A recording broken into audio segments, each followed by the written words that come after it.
The outrage didn't begin in a courtroom. It didn't begin with a legal filing. It began with a single phrase spreading like wildfire across America's political landscape: naked corruption.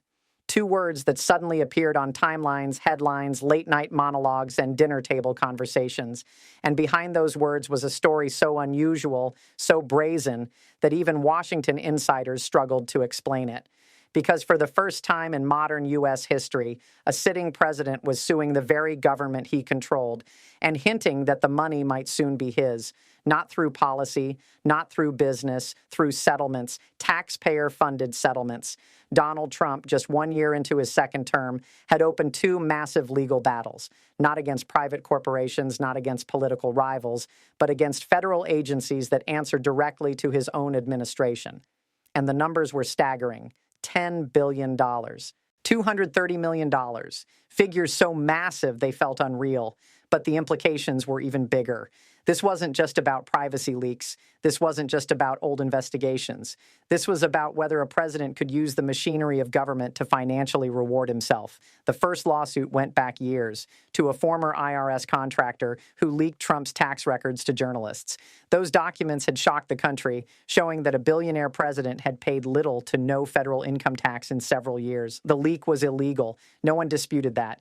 Confidential tax information is among the most protected data in the U.S. government. But the timing, the scale, and the way Trump revived the issue now as president changed everything.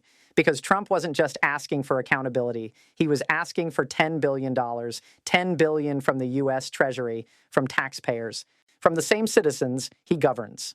Then came the second lawsuit, $230 million related to the FBI's 2022 search of Mar-a-Lago, the operation that recovered classified documents from Trump's private residence. At the time, Trump had called it political persecution. Now, as president again, he was seeking massive financial damages over it. And that's when critics realized something unprecedented was happening. Trump was effectively suing himself. The agencies named in both lawsuits, the IRS, the Treasury Department, the Justice Department, the FBI, all fall under the executive branch. The branch headed by one man, Donald Trump. Legal experts immediately sounded alarms. In normal circumstances, lawsuits against the federal government are handled by independent processes, courts, and negotiations. But when the president controls leadership, budgets, priorities, and legal strategy of those agencies, the conflict of interest becomes unavoidable, and Trump didn't exactly try to hide it. In a televised interview that would soon go viral, he casually floated the idea that one of the lawsuits was already basically settled. "I guess I won a lot of money," he said with a smile. Then came the line that sent shockwaves across political media. "I could probably work out a settlement with myself." It sounded like a joke, but nobody was laughing. Because no court filings confirmed any settlement, no judges had ruled, no agencies had announced resolutions, yet the President of the United States was publicly implying victory and payday. Trump quickly added that any money would go to charity, cancer organizations, good causes, approved by the government. But for critics, that promise only made the situation worse, because America had seen this movie before. During Trump's first term, his charitable foundation was dissolved after investigators found repeated self-dealing. Donations meant for children's charities were used to buy a portrait of Trump himself. Funds were redirected for political purposes. The state of New York fined him millions. The foundation was shut down permanently. So when Trump once again promised charity, many Americans didn't hear generosity. They heard history repeating. Online backlash exploded within hours. People didn't just accuse him of conflict of interest. They accused him of something far bigger, using presidential power to move public money into personal settlements, turning the government into a personal lawsuit machine. One viral post read, "This isn't politics anymore. This is looting." Another, "He's literally billing America for his scandals." And slowly the phrase hardened into a political label. Naked corruption. Not hidden, not subtle, not disguised. Just raw power meeting raw money. Late-night hosts dedicated full segments to it. Journalists broke down how unprecedented the situation was. Former prosecutors warned that this could permanently damage the firewall between government authority and personal gain. Even some conservatives privately admitted discomfort, not because of the lawsuits themselves, leaks can be illegal, but because of who controlled the outcome. Never before had a president stood to personally benefit from settlements paid by agencies he commanded. It created a situation where pressure didn't have to be spoken. Agency heads knew who their boss was. Lawyers knew who appointed them. Budgets depended on presidential approval. Even without direct orders, the incentive structure was clear. Resolve the lawsuits, make them go away, avoid conflict with the man who runs the government. And that's what terrified ethics experts. Because corruption doesn't always look like envelopes of cash. Sometimes it looks like legal paperwork, quietly moving money where power wants it to go. Supporters argued Trump was simply defending his rights, that leaks were criminal, that raids were unjust, that settlements are normal in government cases. But opponents pointed out one crucial difference. The defendant was no longer an independent government. It was Trump's government, and the plaintiff was Trump himself, which meant the president was on both sides of the negotiation table. As the story grew, it connected with broader concerns about Trump's second term, foreign gifts, business ventures involving family members, financial entanglements that blurred public service and personal profit.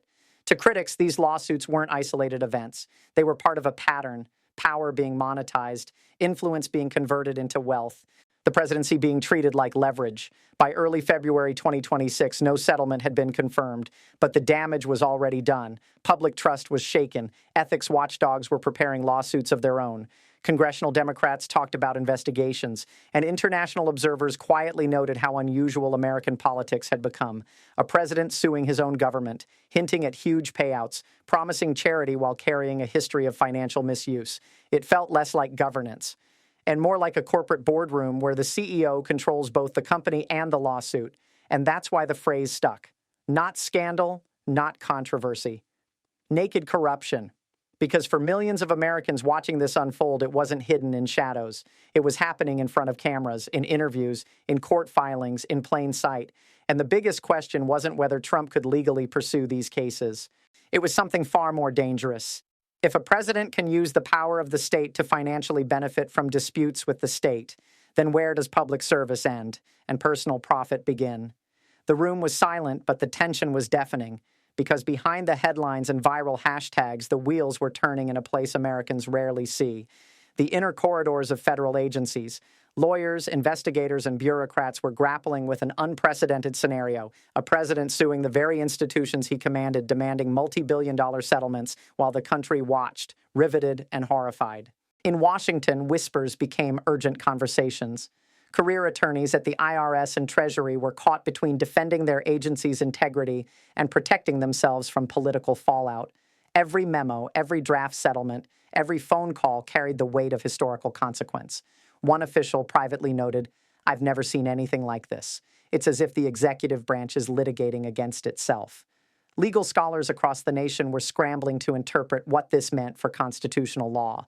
Scholars argued that the separation of powers, a cornerstone of American democracy, was being tested like never before. A sitting president initiating lawsuits against his own government blurred lines that were meant to prevent abuse.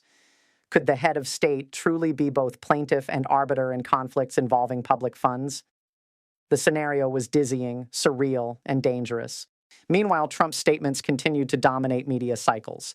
In interviews, he oscillated between boasting about potential victories and deflecting questions about specific numbers. He maintained a calm, almost casual tone, remarking that any settlement would go to charitable causes. But past controversies shadowed every word. Citizens remembered the Trump Foundation scandals, the self-dealing, and the portraits purchased with charitable donations. To critics, every promise of charity seemed like a thin veil over a familiar pattern, redirecting public resources into private hands under the guise of legality. Social media exploded. Users on X and Reddit dissected every phrase, every tweet, every public appearance. Hashtags like the naked corruption and Trump sues Trump began trending, gathering thousands of reactions per hour. Partisan divides widened. Supporters hailed it as a righteous defense of privacy and executive rights. Opponents saw it as a grotesque exploitation of power. Each side's narrative clashed violently, echoing the country's polarized state. Memes and commentary spread faster than the official statements, further embedding the idea that this was not a mere legal matter, but a spectacle of unprecedented audacity. Inside Congress, hearings were quietly scheduled to monitor the situation. Lawmakers expressed concern about the long-term precedent. If a president could pursue settlements against his own administration, could future office holders exploit similar tactics to extract money from public coffers? Advisors warned that ignoring the situation could normalize self-enrichment at the highest level. One senator remarked privately, "If we don't respond, we're telling the world that the presidency is a personal ATM." Meanwhile, International observers were taking notes. Foreign governments watched closely, understanding that the United States' political and legal integrity was being challenged in front of the world. Allies who depended on consistent governance began to question the reliability of the American system. Adversaries observing from afar saw the spectacle as an opportunity. Weakness in leadership, conflict within the executive branch, and public skepticism could all be leveraged in negotiations, trade, or strategic planning. Even within Trump's inner circle, caution was growing. Advisors who had once celebrated the lawsuits as bold and defiant were increasingly aware of the optics. Public confidence, approval ratings, and the stability of U.S. institutions were all at stake. Legal teams worked around the clock, preparing for potential pushback from watchdog organizations, Congress, and civil society. Each press release and interview had to be carefully calibrated. Missteps could trigger not just public outrage, but legal repercussions, adding yet another layer to the complex chess game unfolding behind the headlines. And the American public? Many felt bewildered and powerless. Evening news cycles presented conflicting narratives, one side portraying a president protecting his rights, another framing it as blatant exploitation. Citizens debated over coffee in offices and on social media platforms. The conversation wasn't about policy or governance anymore. It was about trust, accountability, and the ethical boundaries of power. Could a system designed to serve the people be weaponized for personal gain? Was the presidency still a public office, or had it become a personal enterprise? By mid-February 2026, the lawsuits had triggered additional ripples. Investigative journalists dug into previous Trump dealings, uncovering patterns that mirrored the current scenario. Tax filings, charitable operations, and business ventures were analyzed in detail. The media's relentless coverage amplified public scrutiny, putting pressure on legal teams and government officials alike. Every procedural step became a story, every statement a headline, and every rumor a viral thread. Legal experts began publishing op-eds warning of the broader implications. Some described the situation as a constitutional stress test. Could the judiciary remain impartial when the executive branch is both the litigant and the overseer of the defendant agencies? Could internal checks and balances survive under such pressure? Questions like these dominated think tank discussions, law school debates, and even casual political conversations across the nation. At the same time, Trump's rhetoric maintained a sense of triumph. He framed the lawsuits as victories for privacy, for justice, for the American citizen. The disconnect between narrative and optics, however, was stark. Citizens saw the irony, the audacity, and for many, the affront. Critics pointed out that the legal maneuvers seemed designed less to seek justice and more to project power, reinforce loyalty among supporters, and manipulate public perception. As February drew to a close, the national conversation reached a fever pitch. The lawsuits, the statements, the headlines, they became more than legal disputes. They were symbols of a larger debate about governance, power, and the boundaries of presidential authority. Every attorney, every reporter, every citizen who followed the story was forced to confront uncomfortable questions. What happens when the highest office in the land uses the tools of government for personal enrichment? How far could this precedent extend? And perhaps most importantly, how should a democracy respond when the very system meant to prevent corruption is itself being leveraged in real time for private benefit? The stage was set for a historic moment in American political life. Decisions made in the next weeks, filings, negotiations, public statements, would not just impact Trump's personal fortunes or political standing. They would shape public trust in institutions, define the limits of presidential power for future generations, and test the resilience of democracy itself. And amid it all, the country watched, divided, anxious, and captivated as the unprecedented saga of naked corruption unfolded before their eyes.